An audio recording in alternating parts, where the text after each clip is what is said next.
Hello and welcome to the fifth session of Africa Week. We are so glad to have today Ms. Louise Nevers.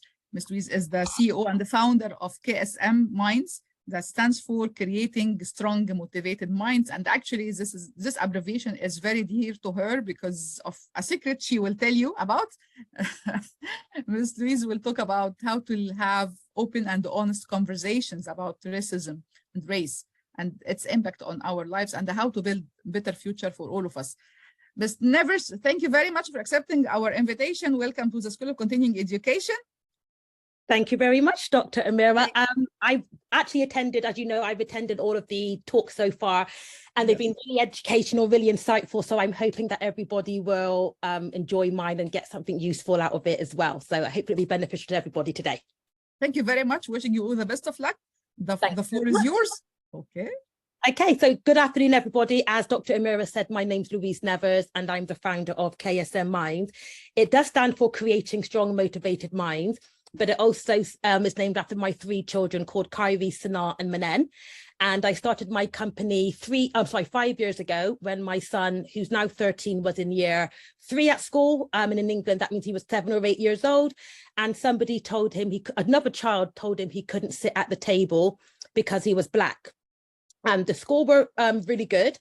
But what we have in England is we have a lesson called PHSE, which is Physical, Health, Social and Emotional Education.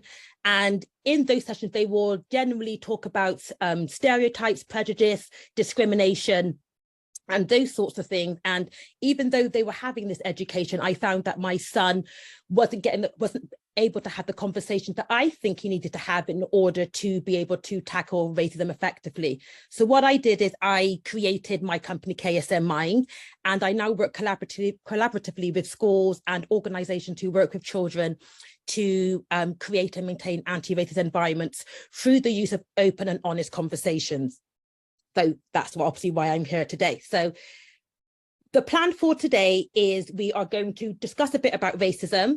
We're going to look at what is the impact of racism, what is anti-racism, how to have open, honest conversations, and what to look out for when you work in an organization or company, and we will end with questions. So let's get started. Racism. So I'm not going to stand here and talk to you and try to prove or disprove the existence of racism, because what I find is when we focus on proven or disproven racism, we get distracted from actually focusing on what we need to focus on, which is tackling and eradicating racism. But what I do want to touch on is what are we actually fighting?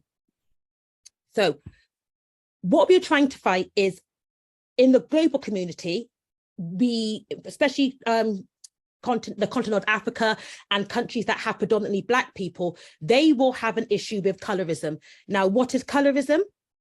Colorism is the value and privilege that is associated with the lightness of a person's skin.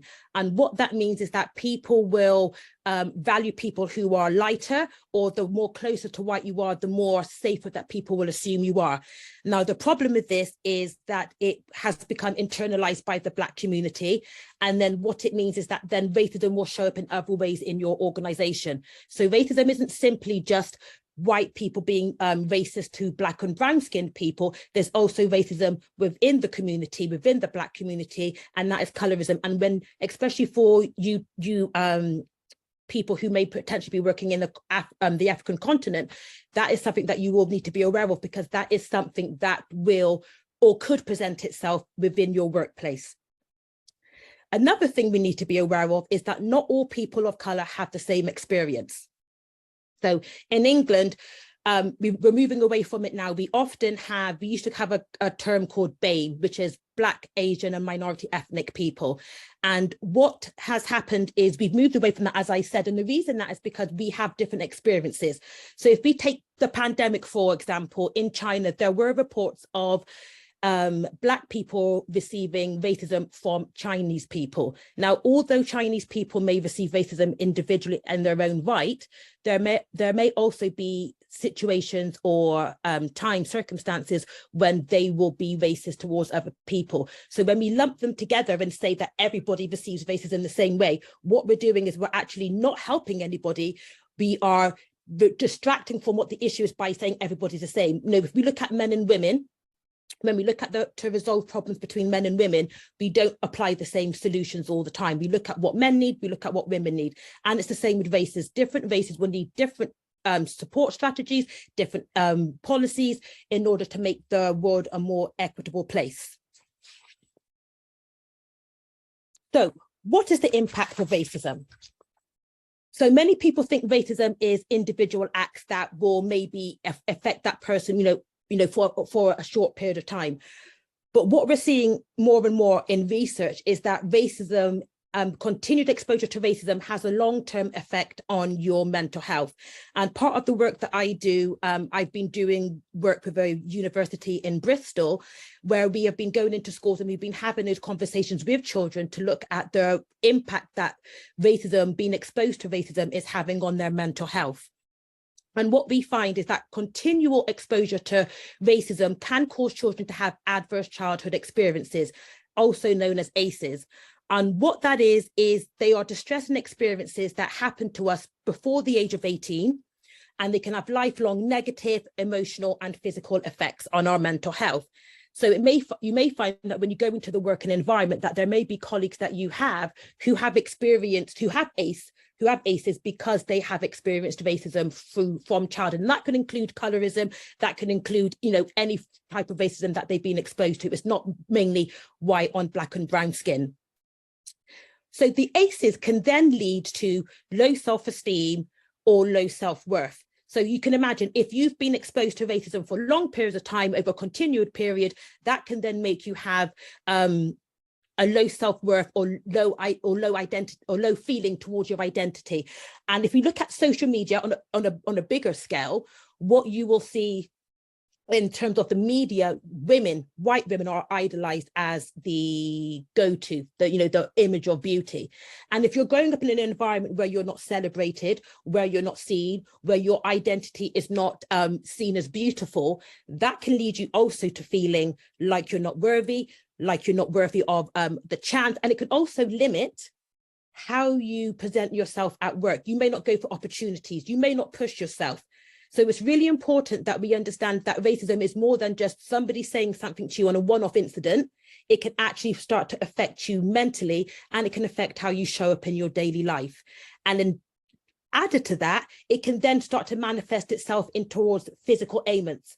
And what we have seen, and there's research to show this, that how you're mentally affected can start showing in your body. So stress can physically show in your bodies, whether you get tension, backache, neck ache, some people even physically come out with sores. There are many symptoms that people can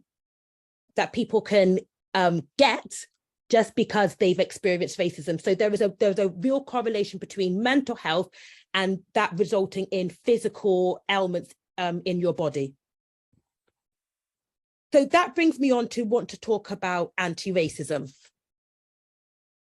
So when we talk about words like, we say anti-racism, say microaggression, we say colorism, what I find is that we use words a lot every day in our everyday language, and we don't always necessarily think about what those words mean. We throw them out sometimes, unwillingly, without really understanding or clarifying with the person we're talking to what we actually mean by that word. So what I want to do is start off by sharing with you what I feel anti-racism is. So for me, it is a journey. It's a journey that we all are on, and that we should all be on, hopefully, where we will be required to, first of all, understand difference. And the reason why I started with that one is we spend we spend so much time trying to show our similarities that we avoid discussing our differences. Now, it's really important that we look at our differences, because that's where the growth is. Pretending we're all the same doesn't help us grow. We are different for a reason, and exploring and understanding those reasons will get us further towards the journey of becoming anti-racist. The next thing is understanding what has led us to this current position. So like I said, so in the continent of Africa, where you've got a high proportion of people with black and brown skin, colorism might be the issue there. That maybe might not be as much of an issue in England, but we need to understand how racism presents itself in different territories, how it presents itself globally, because that's how we can fight it. You know, your past is the, you know, indication of, or a help to understand where your future can be. And if we have no understanding of what's happened in the past, we won't take the correct steps forward, moving forward, to eradicate racism in a long, sustainable way. And next is unlearning, so that we can shift our views and opinions. And what happens I find when we have conversations about racism, is that people will come to that conversation entrenched in their views. And it's really important that we learn to listen and unlearn what we've been exposed to, because we've all been exposed to things, good, bad, and indifferent, from the environments that we encounter, whether that's school, work, family, friends. And it's really important that you investigate and explore what biases you've been exposed to, so that you can then open your mind and your ears to other people's perspectives, which is, again, how we grow and how we develop as a people. So I also thought we would talk about anti-racism versus not being racist. And the reason why I brought that up is because prior to 2020, even though I've been doing this work for a while, I didn't hear a lot of people using the term anti-racism. It was, oh, I'm not racist, I'm not being racist. And whilst that was accepted and everybody thought that was fine, I found 2020 and George Floyd, that seemed to be a catalyst in people's understanding of racism and wanting to actively do something about it. So obviously the murder of George Floyd created, you know, Black Lives Matters, we had protests, we had marches, and everybody seemed to be really on board. And then we went from the inactive language of not being racist to the proactive language of being anti-racist. And for me, that is the difference. Not being racist is passive, is inactive, and being an anti-racist is proactive. You're actually doing something. So after George Floyd's murder, we saw loads of organizations, you know, globally, internationally, all saying, I'm going to be anti-racist. We had the Black Squares, we had everybody jumping on board. And that was amazing. People were changing policies, they were implementing new strategies. Now, if we fast forward to 2023, I've seen some of these same organizations now saying, well, our budget's being cut, so we're going to get rid of our DI department, or they're getting rid of their diversity chief executives, their CEOs. And the problem with that is that then becomes, it's inactive. So yes, they may have thought at the time, for these past 3 years, they've been doing something. Yes, we've put these strategies in place, we've done these policies, but what hasn't happened is it hasn't equated to long, meaningful, substantial change. And you've still got many employees of color complaining that they do not feel safe, they do not feel included, and they still feel racism is an issue within their workplace. So we really need to think about how we are going to be anti-racist and what can we do to be anti-racist. So as I said, anti-racism is a journey. And it's something that I think is two-pronged. You have what you can do individually, and you have what you can do within your workplace. Now, anti-racism as an individual will involve you doing things like educating yourself, whether that be books, podcasts, webinars, attending training, things like this, hopefully.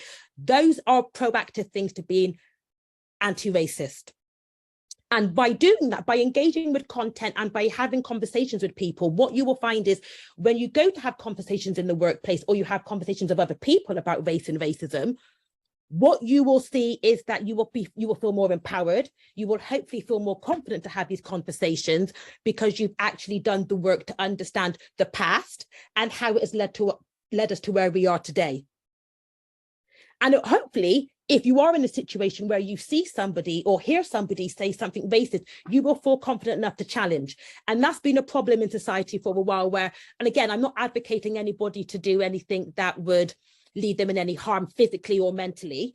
You know, you always have to put your safety is paramount. But we also need people to be active in fighting the fight against racism. And they need, you know, by exploring your own biases, by educating yourself, you will hopefully feel empowered to call out that colleague or your work friend who has said something racist, whether that's intentional or not, but that's what we need. We need people. We don't need a few people. And if everybody sees it as everybody's responsibility to fight racism, then we'll get to the destination of anti-racism a lot quicker. So I want to look at now how we can have open and honest conversations.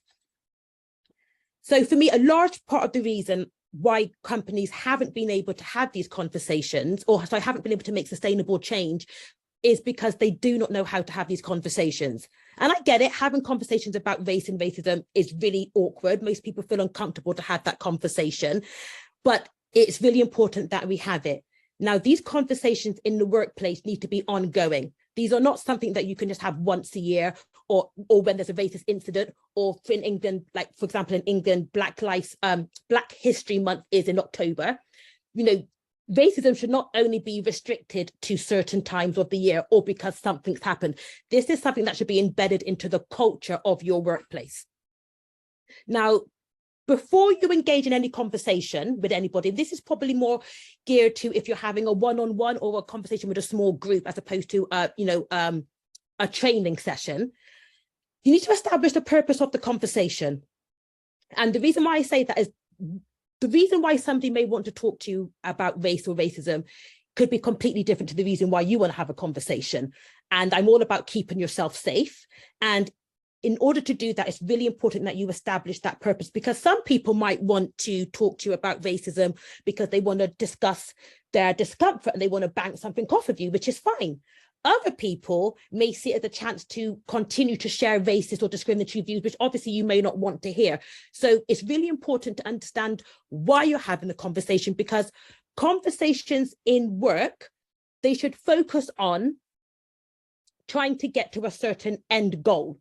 You know, we don't want people sharing, especially people of color. We don't want people of color sharing their racial experiences that could be very traumatic as almost conversation fodder. They don't want to be saying, oh, this happened to me, that happened to me, and then nothing happens. If people are sharing, you know, experiences to them that are traumatic or harmful or distressing, I feel as an organization, it's their responsibility to ensure that that information is used to bring that organization closer to being anti-racist. So when I work with schools and organizations, I have created expectations that I expect every conversation to have. And my longest client I've been working with has been when I started the work with my son, so they've nearly 5 years. And we have conversations regularly with different members of staff, with the senior leadership team, with the teaching staff. Everybody gets to have has a part in the conversation. And it's because I think if the conversation's ongoing, that's where we will be able to see long-term change, not the one-offs, not the quick fixes, not the knee-jerks. It's the continued open dialogue to understand what racism is happening in your organization. So